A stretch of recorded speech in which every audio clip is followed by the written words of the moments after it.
रहमान या रहमान साइदनी या रहमान। वरहमतुल्लाहि व बरकातुहू। इंशाअल्लाहुल अज़ीम आप तक सुन्नत नबवी के आलाज भी आप तक आने शुरू हो जाएंगे। कल तक अल्लाह खैर करे तो कौन कौन सी ग़िज़ाएँ हमें लेनी चाहिए, हम अपनी ताकत को बढ़ा सकते हैं, ये भी भेजूंगी। लेकिन आज जो है उसका असल मौजू जिस पे मैं आपसे डिस्कस करना चाहती हूँ कि कौन सी 3 चीज़ें जो बंदे को नजात दिलाने वाली हैं और 3 चीज़ें जो बंदे को तबाह कर देती हैं। यानी वो तबाह हो जाता है दुनिया के लिहाज से भी और आखिरत के लिहाज से भी, वो नहीं समझता क्योंकि हमारी सोच हमारी अकल नाकस है। तो मेरी अजीज़ बहनों बेटियों, दीन पे चलेंगे तो इंशाअल्लाहुल अज़ीम अल्लाह ताला हमारा हामी और नासर भी है, मददगार भी है और 70 माओं से ज़्यादा प्यार भी करता है, उसकी लज्जतें भी महसूस होंगी। अब हम असल इस बात की तरफ आते हैं जो हमारा मौजू है कि 3 नजात देने वाली और 3 तबाह करने वाली कौन कौन सी चीज़ें हैं। हज़रत अबू हुरैरा रज़ियल्लाहु ताला अन्हु से रवायत है कि कौन सी 3 चीज़ें जो अल्लाह के नबी सल्लल्लाहु अलैहि वसल्लम ने फरमाई। यानी हज़रत अबू हुरैरा बयान करते हैं कि रसूल सल्लल्लाहु अलैहि वसल्लम ने फरमाया कि 3 चीज़ें नजात देने वाली हैं और 3 चीज़ें तबाह करने वाली हैं। तो मेरी असीसा ज़रा ध्यान से कानों और दिल के खिड़कियाँ खोल के अपने अंदर बैठा लीजिए और इनको हर रोज़ दोहराइए ताकि हमारे अंदर से ये खामियाँ चली जाएं और खूबियाँ ये आ जाएं। नजात देने वाली सबसे पहले 3 चीज़ें कौन सी हैं? नंबर 1 अल्लाह से। नंबर 1 जो है कि अल्लाह से डरना खलवत और जलवत में, अल्लाह का डर, तकवा। अल्लाह कुरान पाक में 88 दफ़ा फरमाते इत्तकुल्लाह इत्तकुल्लाह इत्तकुल्लाह, मुझसे डरो मुझसे डरो। अल्लाह से डरना खलवत में भी और जलवत में भी, यानी ज़्यादा लोग हैं तब भी हम अल्लाह से डरें। अगर हम 2 हैं तीसरा अल्लाह हमारे साथ है, अगर 1 हैं तो दूसरा अल्लाह साथ है, अगर हम 2 लोग हैं तीसरा अल्लाह हमारे साथ है, अगर हम 3 हैं तो चौथा अल्लाह हमारे साथ है, अगर हम 5 हैं तो छठा अल्लाह हमारे साथ है, अगर हम 7 हैं तो 8वां अल्लाह हमारे साथ है। तो खलवत जलवत में भी यानी हम सब लोग हैं फिर भी अल्लाह हमारे साथ है, खलवत में हम 1 हैं तो अल्लाह हमारे साथ है। ये बात ज़हन में बैठानी है कि अल्लाह से डरना खलवत में भी और जलवत में भी। और नंबर 2 पॉइंट, हक बात कहना खुशी में भी और ना खुशी में। मेरा दिल चाहे कि अब मैं ये हक बात कहूँगी तो मुझे ये हो जाएगा, मैं ऐसे कहूँगी इसलिए मैं खामोश रहूँ, या मैं इस बात को ना बोलूँ तो, या मैं इसको दूसरी तरह बोल दूँ, तो ये चीज़ें क्योंकि अल्लाह हमारे साथ है।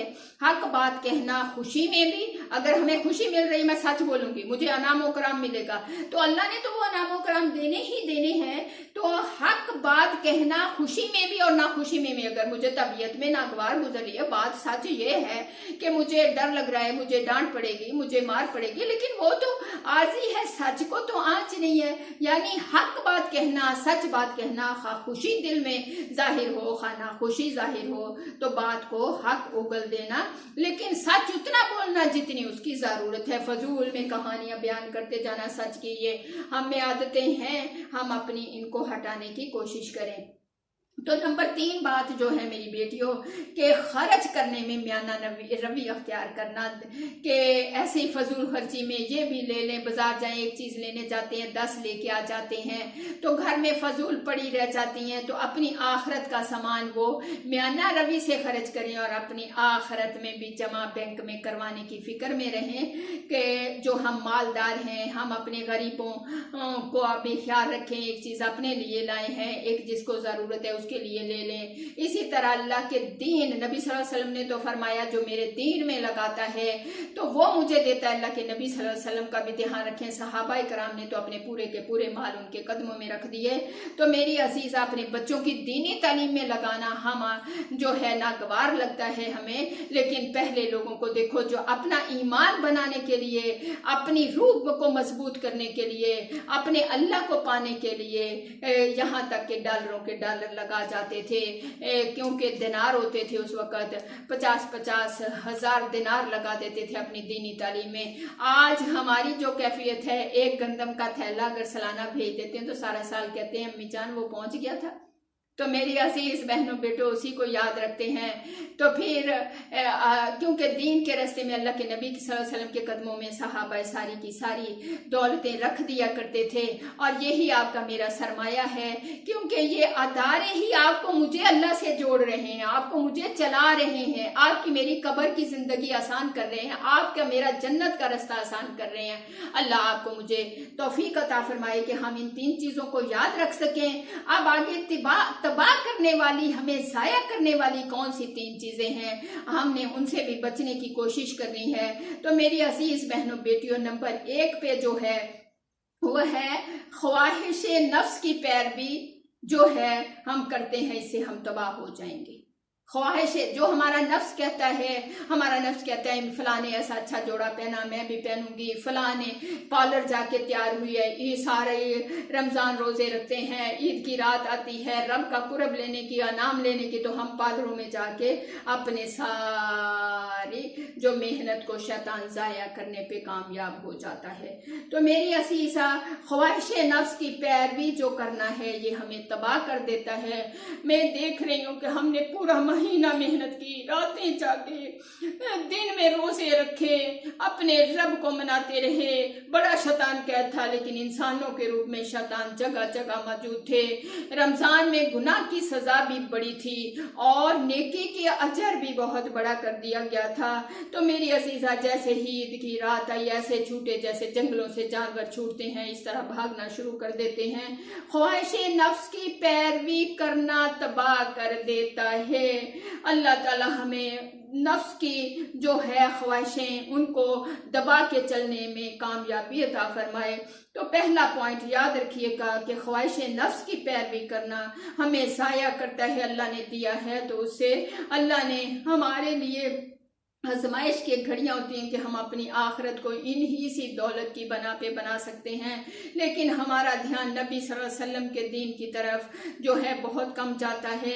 अल्लाह ताला आपको मुझे तौफीक अता फरमाए। नबी से मोहब्बत है तो दीन के रास्ते पे लगाने की अल्लाह हमें तौफीक अता फरमाए, और हम अपनी ज़रूरियात को पूरा करते हुए गरीबों के लिए दीन के जो है वो उनके दिलों में ईमान की कोशिश करें, उनको अल्लाह से मांगना सिखाएं, फिर उनकी हेल्प करें इनाम के तौर पे। मेरी अजीजा, इससे हमारे नफ्स की मलामत होगी। इसके लिए दुआ जो है, अल्लाह का दरवाज़ा कैसे खटकाना है वो आप तक पहले भी पहुंच चुकी है, अब मैं फिर दोबारा भी दोहराती हूँ।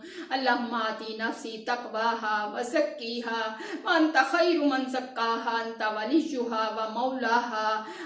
और दूसरे जो हदीस शरीफ से, शरीयत से दूसरी जो हमें दरवाज़ा खटकाने की, नफ्स की मलामत की, क्योंकि ये मकार है, ये अमारा है, नामराद है, ये हमें ज़ाया करता है, वो भी दोहराती हूँ। अल्लाहुम्मा इन्नी आसालुका नफ्सम मुतमइन्ना तुमिन बिलिकाइक व तरज़वा बिक़ज़वाइक व तक़नउ बिअतवाइक। तो मेरी अजीज़ बहनों बेटियों, अल्लाह हमें ऐसा नफ्स अता फरमाए जो अल्लाह से मुलाकात का यकीन रखता हो। अगर ना समझ आए तो मुझे मेरे साथ जो अलग नंबर है, क्योंकि ग्रुप में तो हमने वो लगा दिया है कोड के, आप लोग नहीं भेज सकते, लेकिन अलग नंबर पे मुझसे रब्ता कीजिए, मैं आपको भिजवा दूंगी, ना समझ आए अगर ना किताबों से आपको मिले तो। अब दूसरा जो पॉइंट है, हिरस और बुखल करना, लालच करना और कंजूसी करना, ये बंदे को तबाह कर देता है। बंदा लालच करता है, एक गाड़ी आ गई, अब दूसरी गाड़ी भी हो, अब मेरे पास 10 मरले का मकान है, अब मेरे पास 20 का हो जाए, अभी मुझे सहूलत नहीं है, लेकिन कब्र को याद रखिए कि वो नसीब होगी या नहीं होगी। ये कल परसों का वाक़या है। एक बेचारा आदमी, बड़ा शरीफ इंसान था, कपड़े का कारोबार था, मगरिब के टाइम वो इधर से निकला है, लेकिन जैसे घर के करीब पहुंचा, एसी टाइम ने ऐसा बाइक उसमें लगी कि उसकी गर्दन उससे मील दूर जाके गिरी, पूरी गर्दन कट के और धड़ वहां पड़ा था।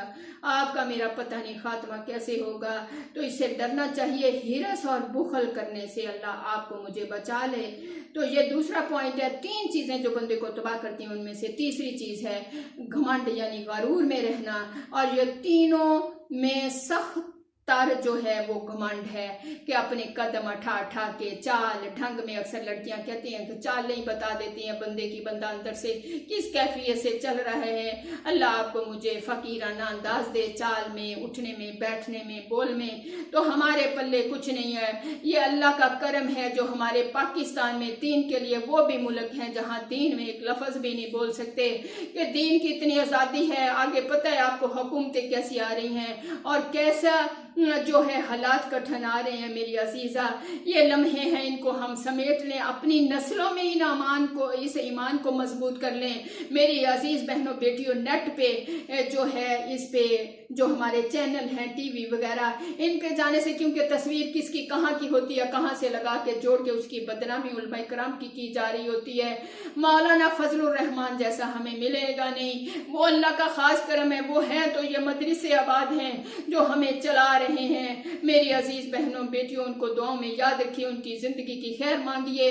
वो हम में हैं तो ये दीनी अदारे हैं और ये दीनी अदारे दीन के पैगाम में हमारे ईमान को मजबूत कर रहे हैं और हमें एक दूसरे से जोड़ रहे हैं। ये हमें चला रहे हैं, हमारी जिंदगी को अल्लाह से जोड़ रहे हैं। अल्लाह ताला आपको मुझे तौफीक अता फरमाए, ऐसे हक सच की जो है हम दिल से और अपने जो मेरी अजीज बहनों बेटियों अपनी अंदर की ईमानी कुव्वत के साथ उनका जिस तरह भी साथ दे सकते हैं, वो अल्लाह ताला हमें तौफीक अता फरमाए। ये ज़बान अब तो बोल रही है, इसे किसी अल्लाह के वली के, अल्लाह के हक पे चलने वाले बंदों के लिए हम दुआ करेंगे तो ये ज़बान भी कल को शहादत दे जाएगी आपकी मेरी। अल्लाह ताला आपको मुझे अमल की तौफीक अता फरमाए। व आखिरु दवाना इन्नल हम्दुलिल्लाहि रब्बिल आलमीन।